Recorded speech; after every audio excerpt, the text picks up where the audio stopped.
Nah,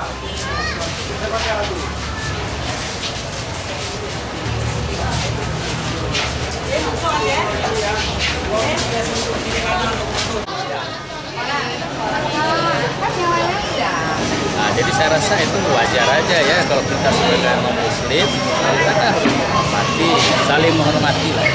Nah, apalagi kalau kita tahu di daerah Aceh kita sendiri dari dulu sampai sekarang belum pernah ada masalah konflik agama. Jadi toleransi agama, keharmonisan itu semua sangat baik. Nah, mudah-mudahan malah ini bisa jadi satu contoh ya untuk kita semua di daerah Indonesia maupun di dunia, bahwasanya kita walaupun agama-agama yang di sini itu ada beragam agama, tetapi kehidupan agama kita sangat baik dan sangat toleran.